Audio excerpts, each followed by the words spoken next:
इस समय हम उत्तर प्रदेश के जनपद फिरोजाबाद थाना क्षेत्र टूंडला के रेलवे कॉलोनी के एक क्वार्टर में बैठे हुए हैं और आपको बता दें टूंडला में प्रवीण कुमार यादव जी रेलवे एक कर्मचारी टेक्नीशियन के पद पर, आज उनके भाई मेरे पास बैठे हुए हैं कृष्ण गोपाल जी।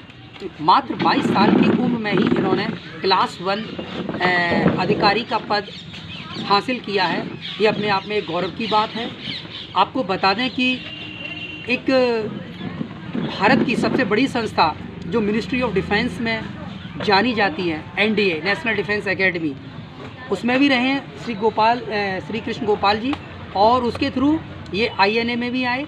और किस तरीके से इनका स्कूलिंग सफ़र रहा, किस तरीके से इन्होंने संघर्ष किया, लेकिन हौसलों की उड़ान पर इन्होंने अपने माता पिता का जो सपना साकार किया है, इन्होंने अपने माता पिता का गौरव बढ़ाने का तो काम किया है। इन्होंने युवा पीढ़ी को बता दिया है कि शिक्षा के बिना कुछ नहीं है। शिक्षा को सर्वोपरि रखकर यदि अगर हम मेहनत और लगन से काम करते हैं तो अपने माता पिता का सम्मान ही नहीं बल्कि समाज के लिए भी हम एक बहुत बड़ा काम कर सकते हैं। तो आइए कृष्ण गोपाल जी जो सब लेफ्टिनेंट के पद पर चयनित हो गए हैं, आइए उनसे ही बातचीत करेंगे। सर, सबसे पहले मैं आपका स्वागत करूंगा। और 22 साल की उम्र में ही आपने ये मतलब करिश्मा किया है, ये एक सम्मान की बात है। और आप इस समय टूंडला में हैं और मैं समझता हूँ मेरे समय 7 न्यूज़ के माध्यम से मेरे आने वाली युवा पीढ़ी आपसे काफ़ी प्रभावित होगी, प्रेरित होगी। हो सकता है कि 2-4 महीने में या साल में कुछ ऐसा ही करिश्मा किया जाए अन्य मतलब युवा पीढ़ी के द्वारा जो आपने किया है। मैं आपको बहुत बहुत अनंत शुभकामनाएं देता हूं। और सबसे ज़्यादा मैं अपने आपके माता पिता को मतलब उनकी चरण वंदना भी करता हूं कि उन्होंने आप जैसे बेटे को जन्म दिया है। ये बहुत ही गौरव की बात है। ज़रा आप अपने थोड़ा करियर के बारे में बताइए। Thank you so much. मैं बताना चाहूँगा कि मैंने अपनी स्कूलिंग जो करी है वो सैनिक स्कूल सातारा से करी है। 6th क्लास से लेकर के जब से मैं 11 साल का था तब से मैं सैनिक स्कूल सातारा में था और मैंने 12th भी वहीं से पास आउट किया।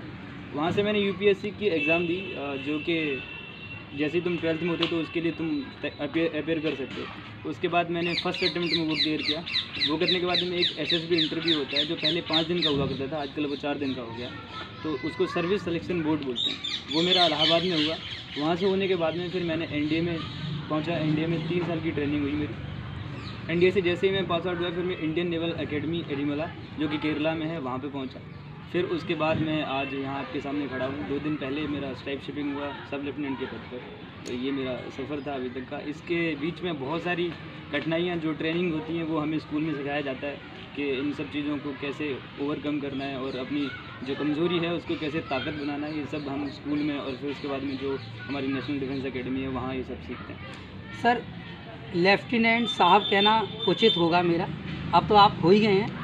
तो ये बताइए जो सफलता का जो श्रेय है जी आप किसे देना चाहेंगे? ये सफलता का जो श्रेय है वो मेरे माता पिता, भाई और परिवार वाले सब, इनकी वजह से ही मैं हूँ। और उनके बाद जो मेरे टीचर्स हैं जिन्होंने मुझे स्कूल में सिखाया, जो मेरे गुरु हैं, वो उनको मैं कभी नहीं भूल सकता क्योंकि उन सब की वजह से ही मैं यहाँ पे हूँ। सर, सबसे पहले तो मैं अपने माता पिता को कहना चाहूँ जिन्होंने इतना कुछ मुझे हर चीज़ के लिए सपोर्ट किया।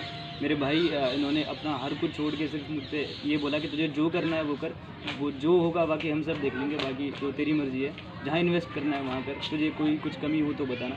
सर, क्या ये शुरू से ही आपका सपना था डिफेंस में जाने का? जी नहीं, मैं जब छोटा था तो मुझे एक स्पोर्ट पर्सन बनना था जी। तो मैं जब छोटा था तो स्टेट लेवल पे मैं रनर हुआ करता था एथलेटिक्स में। फिर उसके बाद फिर मेरे भाई ने कहा कि एक सैनिक स्कूल का एग्ज़ाम होता है वो दे, तो मैंने वो ट्राई करा और मैंने उसको क्लियर कर लिया, पास हो गया। फिर उसके बाद में वहाँ ज्वाइन किया। फिर उसके बाद से मैंने कहा कि अब तो पीछे मुड़ के देखना ही नहीं है क्योंकि सैनिक स्कूल में पहुँच गया। तो फिर उसके बाद मैंने कहा चलो अब तो ज्वाइन करना है बस। अभी जो रिसेंटली जो आपका जो परिणाम आया, फिलहाल जो टूंडला में या फिरोजाबाद में ऐसा कोई है जो मतलब आईएनए जो अभी क्रॉस किए? मेरे साथ आईएनए में एक शिकोहाबाद का एक लड़का है, तो वो मेरे साथ यहाँ आईएनए में था 1 साल के लिए जी। तो वो मेरे साथ में हुआ। मात्र टूंडला में तो आप इकलौते ही हैं? यहाँ पे तो कोई नहीं है। अच्छा, ये बताइए सर कि अगर आने वाली युवा पीढ़ी किस तरीके से मेहनत करे और आपने कितना घंटा परिश्रम किया जो कि आज आप क्लास 1 अधिकारी बने? मैं इस चीज़ के बारे में इतना कहूँगा कि अगर आप 10th और 12th में मैथ्स और साइंस में अच्छे हो तो बाकी चीज़ों को तुम आराम से हासिल कर सकते हो, क्योंकि इसमें कोई रॉकेट साइंस नहीं है। बस आपको मेहनत लगातार करनी है, थोड़ी ज़्यादा भी नहीं कि तुम इतने लगे हो। मैं बहुत खेलता था, मैं अपना बता रहा हूँ, मैं खेल खेल के इतना आगे गया, और एवरेज होना चाहिए पढ़ाई में तो हो जाता है। सर मैं अपने आप को गौरवान्वित महसूस करता हूँ कि सिविल में काफ़ी लोगों के इंटरव्यू लिए अधिकारी रैंक के लिए, लेकिन कभी मिनिस्ट्री ऑफ डिफेंस के वो अधिकारी सामने नहीं आए जो आप आए। ये मेरे लिए बहुत अच्छी बात है। मैं समझता हूँ समय 7 न्यूज़ पर आपके द्वारा कुछ ऐसी मतलब बातें युवा पीढ़ियों को शायद प्रभावित करेंगी कि देखिए आज ये हमारे सामने लेफ्टिनेंट साहब हैं, हम भी ऐसे ही बने। तो सर ये बताइए, जैसे ही आप जैसे पद पर जैसे ही चयनित होंगे, अपनी सीट को संभालेंगे, अच्छा मुख्य उत्तरदायित्व आपका क्या रहेगा, कर्तव्य किस तरीके से क्या रहेगा? हमारे अभी जो जिस ब्रांच में मैं हुआ हूँ वहाँ पे एक एग्जीक्यूटिव ब्रांच होती है, तो एग्जीक्यूटिव ब्रांच में और भी कई सारे ब्रांच होते हैं, तो वो हमें अभी नहीं एलोकेट किया जाता। वो अभी हमें जब हम वहाँ पे और 6 साल जब हो जाएगा हमारा, उसके बाद में हमें एक प्रोफेशनल होता है जिसमें नेविगेशन एंड डायरेक्शन होता है, मार्कोस जो कि सबसे बड़े जो पैरा वाले फोर्सेज हैं उनके इक्वल होता है नेवी में, वो होता है। फिर उसके बाद सबमरीन ज्वाइन कर सकते हैं या फिर सरफेस नेवी ज्वाइन कर सकते हैं, ऐसा होता है।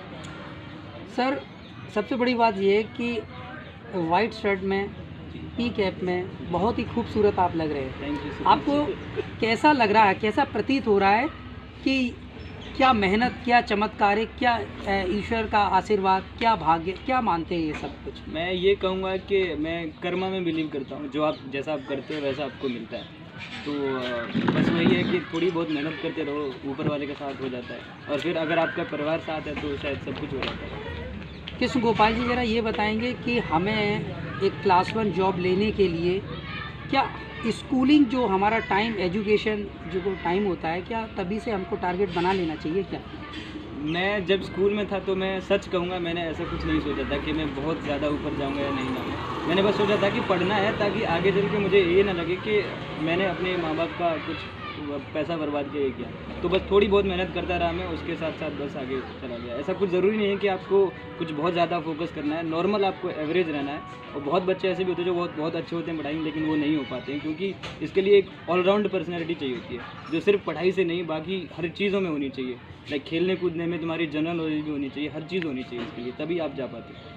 सर ये बताएंगे एनडीए का आपने परीक्षा कब पास किया था, कौन सी सन में लगभग? ये मैंने 2016 में एग्ज़ाम हुई थी हमारी, सितंबर में, तब मैंने पास किया। पास करने के बाद फिर मेरी जनवरी में 10 जनवरी को मेरी एसएसबी सिलेक्शन हुआ था, सर्विस सिलेक्शन बोर्ड जिसे कहते हैं। फिर मेरी ज्वाइनिंग हुई जुलाई में एनडीए में 2017 में। उसके बाद अब इस समय अभी मैं 2020 में फिर मैं इंडियन नेवल एकेडमी में पहुंचा, एनडीए से पास आउट होकर। अच्छा। फिर अभी यहाँ पे 27 को मेरी कमीशनिंग हुई। जी।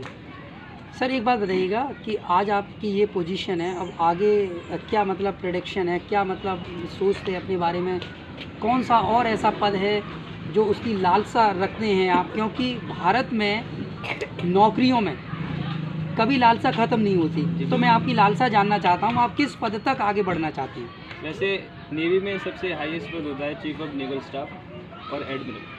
तो मैं तो ये कहना चाहूँगा बस अपनी मेहनत के बल पे मैं बस आगे जितना जा सकता हूँ उतना जाने की कोशिश करूँगा। बाकी मैं ऐसी कोई इच्छा नहीं रखता कि मतलब इससे मैं अपना कोई वो जो मेरा श्रेय है वो कम नहीं करना चाहता। मतलब मुझे ये नहीं सोचना है कि मैं यहाँ जाके रुक जाऊँगा, ऐसा नहीं। जितना बढ़ सकता हूँ उतना बढ़ने की कोशिश करूँगा। देखिए हमने यहाँ पर कृष्ण गोपाल जी से बात की, मात्र 22 साल की उम्र में इन्होंने ये कारनामा कर दिखाया।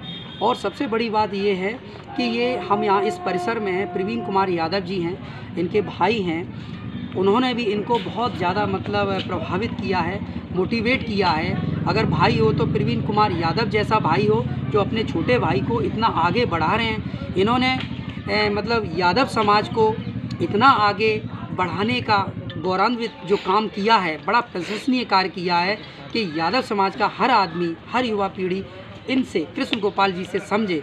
और जाति धर्म विशेष धर्म कुछ नहीं है, सिर्फ मात्र इन्होंने 22 साल की उम्र में इस तरीके का किया है, ये एक अपने आप में बहुत बड़ी बात है। सबसे अच्छी बात यह है कि इनके माता पिता ने सही संस्कार दिए, सही टाइमली दिया, टाइम से इन्होंने अपने आप को मतलब सजोरने का काम किया है, ये भी बहुत अच्छी बात है। कम से कम यहाँ टूंडला में आज हमको इस तरीके का सौभाग्य मिला है कि जो लेफ्टिनेंट सब लेफ्टिनेंट हैं गोपाल कृष्ण जी, आज इनसे मिलकर मुझको बहुत खुशी हुई। और मैं ये समझता हूँ कि इनके पद चिन्हों पर चल के हमारी आगामी जो युवा पीढ़ी है वो बेहतर से बेहतर काम करेगी और इन जैसा ही मतलब अधिकारी बनकर नाम रोशन करेगी। रवि प्रकाश की रिपोर्ट, समय सभी न्यूज़, टुंडला, फिरोजाबाद।